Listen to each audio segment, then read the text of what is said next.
What is up, guys and gals? My name is Splattercat, and we are here at the Nerd Castle today playing episode numero dos of Craft the World. In the last episode, I explained some of the basic tenets of the game and how things sort of move along, and we were trying to hollow out this space to live in for now. We're making a little bit of a bunkhouse so that at the bare minimum we can get everybody healing, because we had gotten ourselves into a tad of a bit of combat already, and so why not get ourselves able to be healed? That's another major issue, is that if you can't heal your dwarves, they're going to be dying like all the time. They should be able to finish off most of these locations pretty soon. I'm going to flag both of those snails to be killed.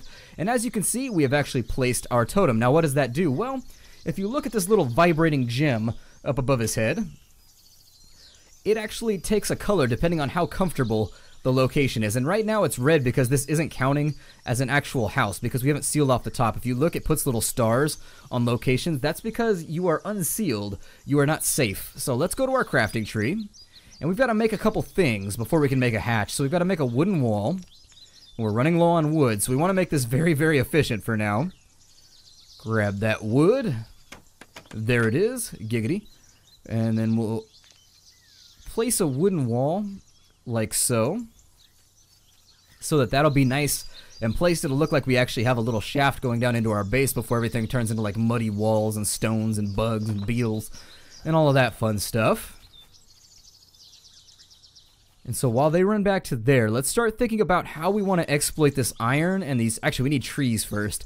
Let's make sure that we grab ourselves some trees before we go any further. Nice. We're almost at level 4. We're getting there. Getting closer and closer. And so once we actually are there, we'll have another dwarf to play around with. And that should make us a tad more efficient.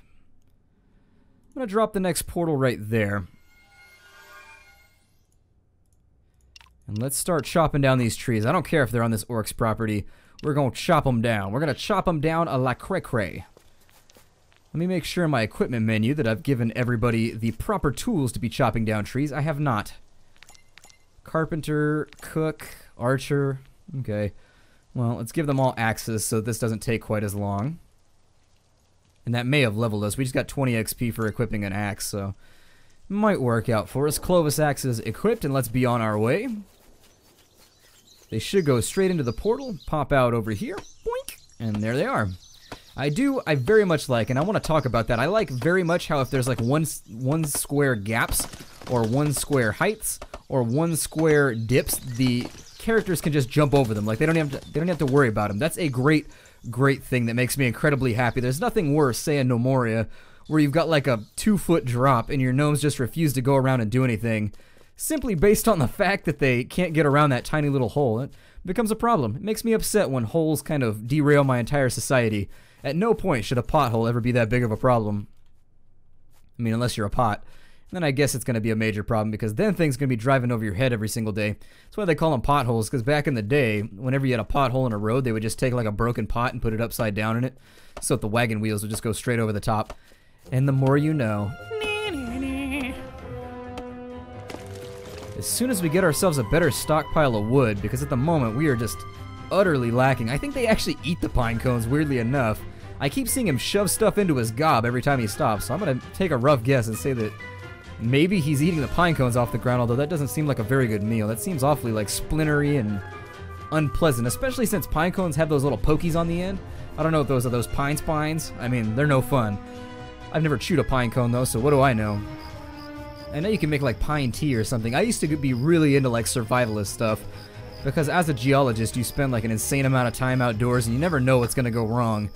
And so I used to be really into survivalist stuff, like starting fires with, you know, no matches and stuff of that nature. Just in case type stuff, in case anything went wrong on a trip. And in general, I remember there being something about being able... I know you can take pine needles and use them to make pine tea, but I think you can use pine cones for something too, but I can't remember. It's been too long. I gotta go watch my Les Stroud shows and read my books again to figure it out. I still know how to make a solar still, though. If you don't know how to make a... Oh, a Zambi. Slice him! Well, you've got clubs. Bludgeon him! Beat him! Beat his little green eyes out! There we go. We beat his brains out, literally. And then we got ourselves another dwarf as a reward, and he comes with a stone axe and some roots. Hopefully they're smokable or something. Let's see here. We've gotten all the trees from over there, and our portal closed on us. I opened up 2 portals on accident. That's another thing, is like sometimes when you right-click to take stuff off your clicker, it doesn't work properly. The other thing we want to talk about while we're here, if you look at the top of the screen, there are going to be monsters like warping into our locality every time this timer runs out, so there's a little bit of a tower defense element in the game as well. Let's have everybody jump in on this so he doesn't take too much damage. Just dogpile these skeletons. We need their bones anyway, so drop your bones, skeleton, that I might loot it and turn it into a torch. Oh, there's 1 tree left. Okay. So we get that done. What do we want to focus on now? They're dropping all this stuff off. Killing that snail seems like a pretty good plan.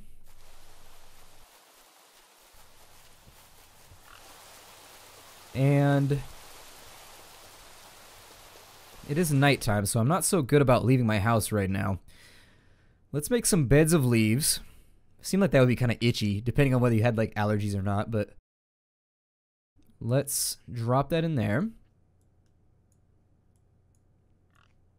And we're gonna make a bunch of these. As many as we can, actually. I think 6 is about all we're gonna need for a long, long time. And then we're gonna get these placed. So let me drop that. We'll go to the craft. Oh, never mind. It's already in my bar. There it is. And we're gonna start dropping these beds off. Now, there's another issue about these beds that I don't like, that I wanted to talk about. What has happened here? Okay, it's not going to let me queue up any more beds for now. But the problem with these beds is that it assigns 1 to each dwarf, so what you'll see is when they sleep in a bed for the first time, they'll put their gear next to it, and that means it's dibs, like it's absolutely theirs, no backsies, etc. Which can be a major problem. You saw maybe that bag right there for just a second, a few seconds ago. Let's place another one right there.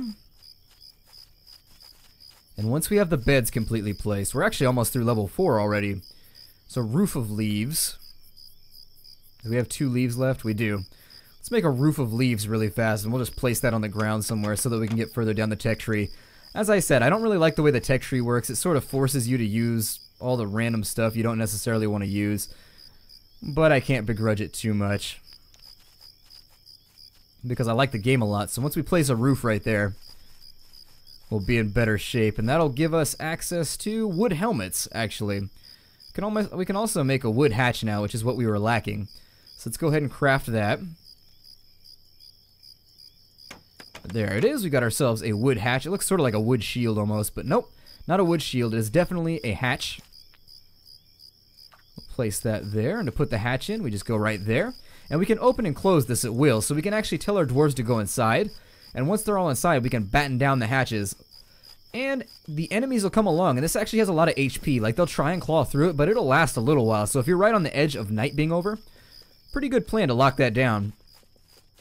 Let's see if we can't maybe hit level 5 before this level's over. And where's my 6th bed? I thought I made 6 beds, but I could be wrong. And as soon as we put that down, what you'll see is this statue is actually going to change statuses. Maybe. Change your status. There it goes. The statue status is now changed, and actually the comfort's pretty high. We've got a yellow score. It'll actually go green, I think, when we break 50%. But I wouldn't quote me on that one just yet. We want to track down some more wood now. Is it nighttime or dawn? I'm losing track of what time it is. I wasn't paying attention.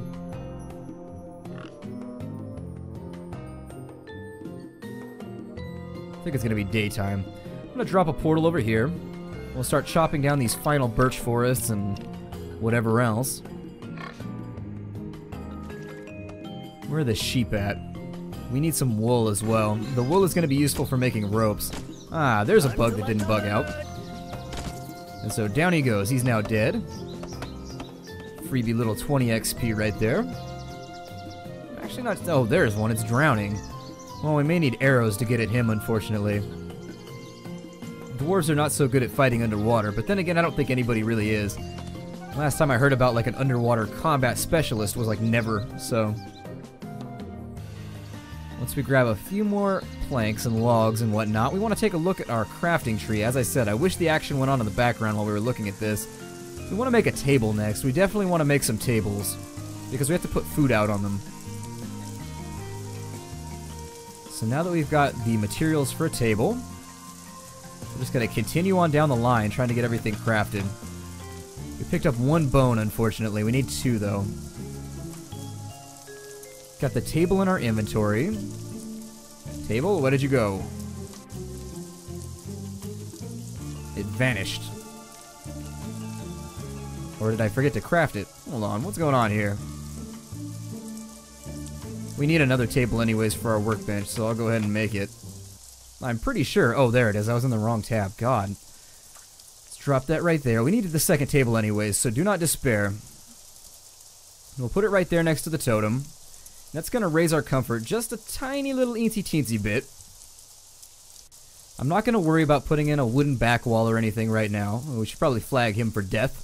Snail death. The most violent kind of death. Once the table is gone down, it's going to give us a tad more XP. Yep, there it is. It's also going to move us down the construction line here to all of our iron-bearing objects. So we probably want to track down some iron now. We can also make our first thing, which is like a little wooden rice paddy hat. Gives us a little bit of defense. It's not the best thing, but it's better than nothing when the enemy decides to come knocking, so I may consider making some of those. How are we doing with these logs over here? Yeah, chop that one down too. No, not the pig. We may as well chop that tree down too while we're here. I don't want to make multiple trips. So as soon as we get these logs all knocked out of the way, we chop all these trees down. The next thing we're going to focus on is right over here. As I said in the previous episode, and maybe earlier on in this episode, I'm sorry, as I said in the earlier episode, and maybe in this one, we're going to dig down right here. We're going to grab as much of this iron as we can, because we are going to need, oh, maybe 40, 50 iron to get us down the tech tree. It's going to take quite a bit. I am interested in that iron right there, because where there's one, there's typically more, but I don't see it. You can only illuminate the ground underneath your base so far. After we get this base filled out, I may consider making another overland base.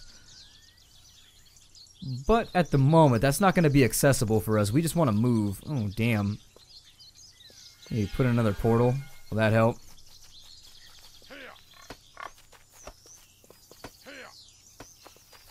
There we go. As I said, take control of your dwarves and release them from control if you want to reset their pathfinding. It should help you out a little. What are you doing, man? Hey, hey. Go through the portal. And yes, I am actually actively controlling this dwarf right now. There we go. And so I've released him back. If you want to go through a portal while you're controlling a dwarf, just press up while you're standing in front of it, and he should jump straight on through. Now, other things that we need to handle. Well, I do want some more stone for making some basic tools. I do wish that there was like a stone spear you could make earlier on that would be like one step better than the basic wooden club. However, there doesn't seem to be one. So we got some apples and things too. They won't actually eat those, so as a little bit of a let-in on how this whole thing works, they won't eat the apples on their own. You've actually got to go through and make things. That's why we have to collect the bones. Is if you take a look at the craft tree, the bone torch is in the way if we want to get to all the foods we can craft. And when they get hungry, believe me, we're going to have to craft them some food. You also think about making some helmets here. There we go. And so we've got a nice supply of helmets now. I'm going to go to my equipment menu. We'll start dragging and dropping some helmets in.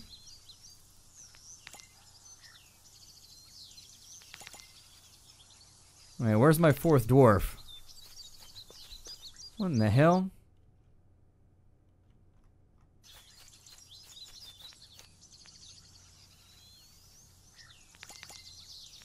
That's weird. It's only letting me select through 3 dwarves right now. I'm not sure what's going on there, but I might just be not looking at things properly. I don't know. Oh, I may have to move the totem. It's looking like it may not be reaching all the way over here. Follow the stars. Yeah, it's not. So maybe what I'll do is we'll take this totem down and we'll replace it right here so that it's kind of in the center mass. We all done over here, gents? No, not quite. Why is Tevin not showing up? Oh, there he is. Okay, so now he's gonna show up. Let's give him a helmet. So what do we have now? We have a cook, a swordsman. Interesting. So the swordsman, I may give him this book right here, the swordsman's book. Which you'll see as his skill at fighting goes up, and that might help us in the future. I don't know how much of a difference it makes, because the game doesn't have like a combat log or anything of that nature, so... Not completely sure how that's going to help us as we play the game, but 10 is lower than 20, and 20 in sword fighting seems better than 10 in sword fighting, so I guess I'll go for that. Ew, it dropped my... Damn it. Take control of him, throw him through the portal. Now we'll release him. Is that the last of the goods? Yeah, it looks like the last of it. I don't think there's any reason they should be going through the portal anymore. Let's then make a new portal over to here.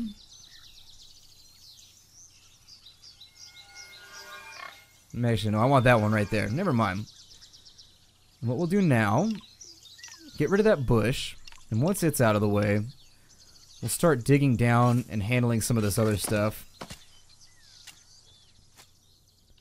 Because if we look at our crafting tree, we need locks, we need iron for the workbench, we need iron for nails, and once we get a little bit further down, we can make this wooden armor. This wooden armor is definitely something we want before the first goblin invasion. I don't think I've ever made it to wooden armor before a goblin invasion, but then again, I'm not very talented at the game, so what can I say about that? He's going to dig himself into a hole right here. It's alright, he should be able to climb out eventually. House walls have been broken? What? Oh, it might just be saying that due to the fact that I removed the totem. Let's go to our equipment menu. We'll get back to the totem. Totem. Oh, he's still carrying it back. There it is. So now that we've got the totem back, let's put him right there. And I'm actually going to drop him in the center of the base so that we get a little bit better coverage. Now that we've got that there, we need to make some new ladders. So let's go ahead and craft one. Ignore my dwarves grunting right there. I want anybody to be feeling too husky after these episodes. Let's make ourselves some ladders. So we've got enough wood to do so. So there's 4. Let's go ahead and drop that shaft. And then from that point, I think we want to go back to our house. We may want to hunker down for the night. Let's see how this coverage works. There we go. So now we've got full coverage. Unfortunately, there are bushes growing in our house. It's a little weird. Another reason why I kept it 2x13. If it's 3x13, you can't reach the ones that grow by the roof. Always got to be careful about those random little construction oversights. We're also getting some trees that are growing back by our base, so our next load of wood should be nice and easy to get a hold of. Is anybody wounded? Let's see here. Nathan and Hamilton aren't looking so great. But I'm not going to tell them to go to sleep just yet.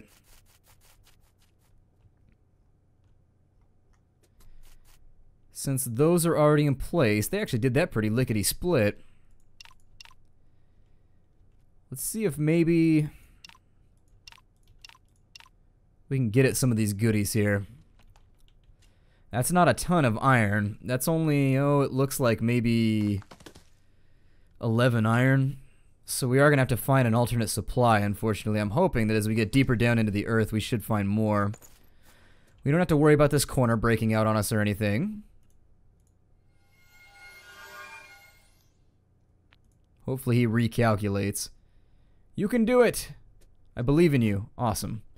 So he has used his curly mustache of wisdom to get back to base. Many people don't know this, but curly mustaches, they work a lot like a compass when you're out in the middle of nature.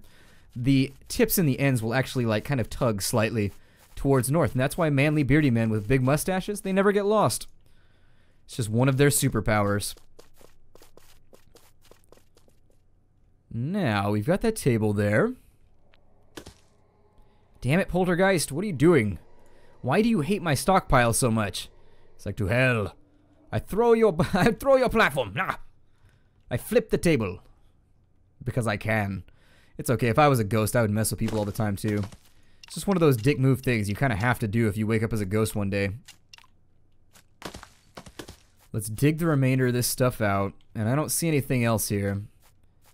I'll leave the ladder for later, just in case we need it. I'd also like to get some stone out of this mountain in just a little bit. He's fighting with the poltergeist, and down it goes. Trying to steal our pine cone. Why would a poltergeist want a pine cone? In either case, he ate it, so I guess it tastes better once a ghost touches it. They put their ghost salts all over it, and then you're good to go. Got a couple of drowning sheep over here. We got a big old zombie headed in. That's why I always try and make helmets and things, because it is going to reduce the damage you take. I could potentially send everybody to bed right now.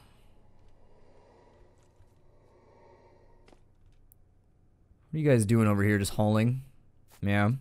Oh, there's background iron too, so let's actually stop that, and we'll get the background iron before I eliminate my own platform for mining here. I forgot that you could have iron in the background as well, so that's probably going to get us almost up to like 15 iron. As it stands right now, we'll have to see if we have enough to make a lock.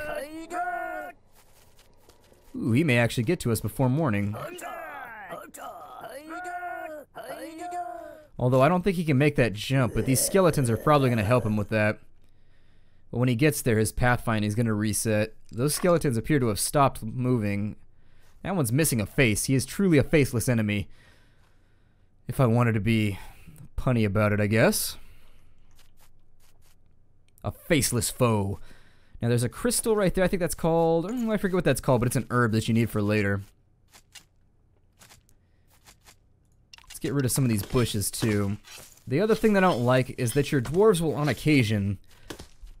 we need another portal. There it is. So hopefully that one's up before he recalculates and decides to climb all the way up and over this mountain, which will take absolutely an abysmally huge amount of time. Okay, so now that we've handled all that, we want to get that little crystal plant over there, and we want to get the remainder of the iron. Oh, there's more right there. Okay, so let's dig out that way. And actually, I may start dropping the next portal down in here, just to eliminate this little climb and walk that they're having to do. So when that one dissipates, that's going to be my plan. The sun is now up. The zombies are running terrified. We don't have to deal with that anymore. Let's go to our craft tree, and I'm actually going to make the lock and some of the other stuff. Let's make a workbench first, because that's kind of a major thing. Like, we really, really, really need that. So let's take that bonus table that we had sitting around. There we are, and we've got our first workbench. The other thing that I wanted to make was a lock, and I don't know if I can remember... Well, those don't want to remove themselves. So I'll just go back to the recipe, we'll click it. Yeah, I was wrong about the recipe anyways, so my fault. So we've made ourselves a lock. After that, we can make ourselves some nails. So we're going to do that too. And in this case, I may actually just make like a handful of them, like 10 might be useful. We've got 2 iron left, not a whole lot of iron remaining. So let's place the workbench so that we can get over to the planks. And once we have planked the hell out of our base, we'll probably call it quits with this episode. Place that down there. And there we are. We're going to place that workbench, get us a little bit more XP, which should flip us over the boundary to our 5th dwarf. We also need to get some more ladders going, but I think this right here, ooh, is that crystal right there? There's some gold. Okay, so we do have a lot of supplies down and in here. I need 2 more ladders, and then what looks like maybe 5 right there. So 7 more ladders altogether. That is going to deplete our lumber a tad. But in either case, I think if I'm clever about the way I place my portals, they gave us a freebie bone, so that's actually good. And a free ladder, both things we needed. Now that they're working in here, let me place a new, oh, what is that? A swimmer's book. Okay. I'm going to place a portal right there to make this a little bit quicker. Let's start digging down and getting at some of that iron. Because we are going to need loads and loads and loads of it once we get further down the tech tree and we have the ability to make ourselves some armor. And I think we should be getting the goblins pretty soon, I think. We're also going to need some more beds. Something else to think about, but we do have a little bit of extra room right there, so we can drop another bed if we have to. 5 dwarves and 5 beds right now, though, so we should be able to heal people as the problem arises. I'd like to kill that sheep, but I'd like to see if there's one that's more accessible first. There's one right there. However, they move very quickly. In fact, they move way, way more rapidly than your dwarves do, so they can be tough to run down. But I think I'll break off the episode here before we go sheep hunting. So, my name is Splattercat. Thank you for joining me here at the Nerd Castle for another episode of Craft the World. This is a pretty cool little game. I'm enjoying it tremendously, and I hope you guys will check it out. In the next episode, we're probably going to continue working on that shaft right there, getting coal and all that other fun stuff. Maybe seeing if we can turn that into a full-blown mining operation, get ourselves set. Make my ladders there. Fantastic. And I will see you guys next time. Take care, everybody. There's a download link down below if you want to get the game. I fully endorse it. There's a little bit of foibles here and there. There are problems with the game, but I'm sure they'll be resolved later on down the line. So, it's an alpha. Go check it out. Farewell, everybody.